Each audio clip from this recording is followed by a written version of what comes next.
Всем привет! Мы продолжаем наше путешествие. Сегодня мы приехали в замок. Но это не совсем обычный замок, это винодельня. Я предлагаю сделать со мной небольшую прогулку, познакомиться с хозяином и узнать, как все происходит. Пойдемте!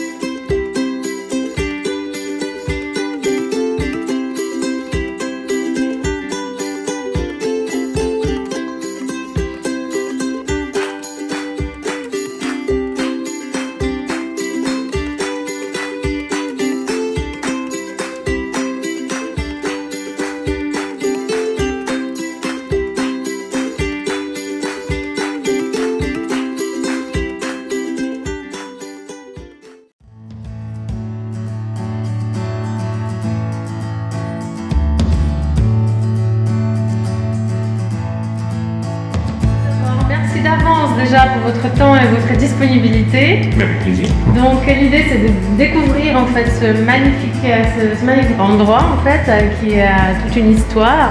Donc j'ai pu effectivement faire quelques recherches, mais ce serait toujours plus intéressant d'entendre l'histoire de vive voix, comment ça s'est passé, qu'est-ce qui se passe, comment cet endroit vit, de quoi.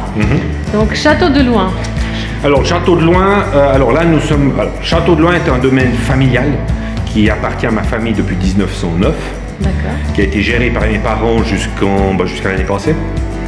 Et actuellement, nous sommes en succession. Et c'est un domaine qui a 10 hectares de vignes, purement que de la vigne, nous, qui sont répartis en deux parchets, un parchet de 6 hectares et un parchet de 4 hectares.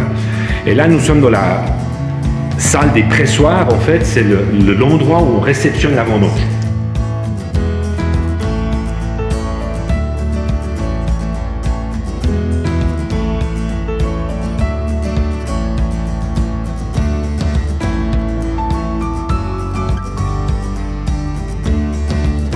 Ici, vous faites du vin blanc. Donc là, on encave en fait tout ce qui est vin blanc. Donc une fois que le mou est clair, on l'amène ici à la cave. Alors ça, c'est la partie un peu moderne qu'on a refait l'année passée avec la cuve inox et du bois. À l'époque, il n'y avait que du bois. Ça, c'est du chêne? Ça, c'est du chêne, exactement. Et actuellement, on a une partie en cuve, simplement en cuve inox, qui est quelque chose de plus pratique. C'est immense. Voilà, attention. Oui, on peut le faire. Wow. Et là, en fait, on vous donne la cave, l'ancienne cave, qui est 100%.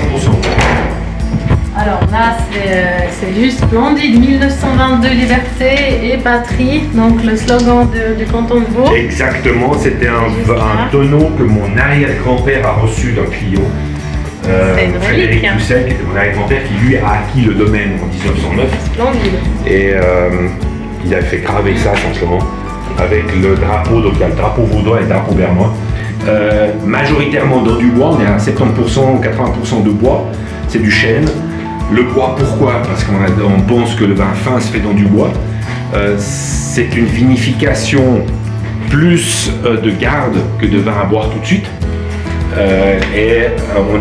Avec ça, on a deux systèmes de vente en fait. On a une vente qui se fait en direct à la propriété et la réserve du propriétaire, et une vente qui se fait dans les supermarchés. D'accord. Et après, c'est le vin qu'il faut boire assez rapidement ou c'est le vin qui se garde bien? Alors, on a toujours dit que le chasselas devait se boire rapidement dans l'année, ce qui n'est pas toujours juste, ça dépend un peu de la vinification. Si on fait une vinification de garde, c'est un vin qui peut durer 10 ans sans aucun problème.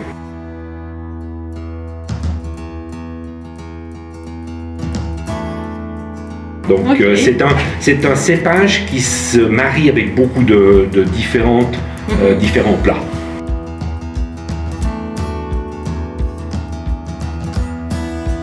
Mais ça restera à la base toujours un vin d'apéritif. Et qui ne fatigue pas parce qu'il a peu d'alcool en fait. Bon, peu d'alcool, c'est encore relatif, on est à 12 degrés quand même. Voilà. Mais comparé à des chardonnays ou à des gewürztraminer, à des rouges, c'est quand même des vins qui sont légers.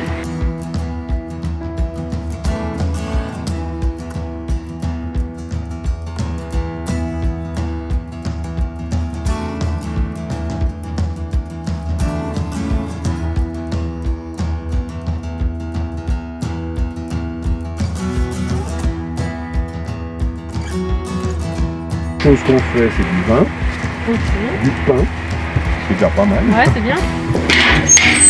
Et là, vous avez le four à pain. Magnifique. Hein. Qu'on a refait. Donc, en fait, ce qu'on a refait, c'est l'isolation extérieure. D'accord. Et le fond du four. Ok. Et vous faites les pains? Alors, tous les mardis, en fait, il y a un boulanger à la retraite qui vient faire du pain. Tous les mardis. Et en même temps, on fait l'apéritif du mardi. Alors, ça, c'était une ancienne cave qu'on a transformée, donc on a refait le château, on a transformé en carnetier. Et c'est aussi le côté où il fait son pain. Donc là, on a la table de façonnage avec le pétrin.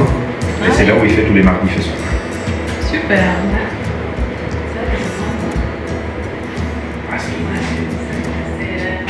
C'est cosy, c'est... Voilà, exactement. Сейчас мы будем дегустировать разные вина, нам будут объяснять, какие здесь сорта и как они изготавливаются.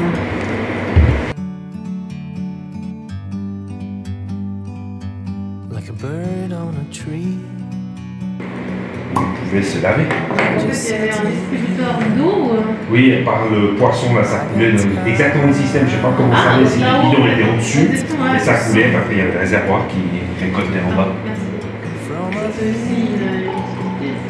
C'est-à-dire là, on a du 2019 jusqu'en 2009. Là, j'ai 6 millésimes, où vous trouvez, alors tous les vignerons, tous les domaines, en fait, gardent des anciens millésimes, mais ils ne le mettent pas forcément en vente. Donc là, on passe... Là, c'est Chardonnay. Chardonnay 2016. C'est plus fruité, c'est juste. Alors ça, il y a beaucoup plus de fruits que c'est des vins. Le Chardonnay, c'est un vin aromatique. Non, à la fin, il y a toujours la même quantité dans le verre. Mon Dieu. Сейчас мы будем пробовать новое красное вино, которое нам расскажет, что это за сорт. За ваше здоровье! То вино, которое сейчас мы дегустируем, называется Пино Нуар. Пино Нуар или Пино Черный является одним из самых популярных красных сортов в мире. Он обладает таким широчайшим спектром ароматов, вкусов и ощущений, что даже опытные дегустаторы не всегда могут определить его на вкус.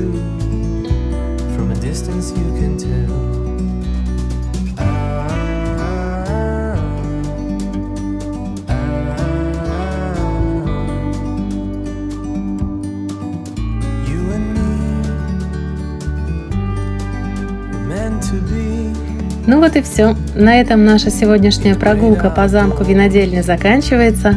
Я надеюсь, что вам было интересно и вы подчеркнули для себя что-то новое. Поэтому я вам говорю до скорых встреч и всем пока!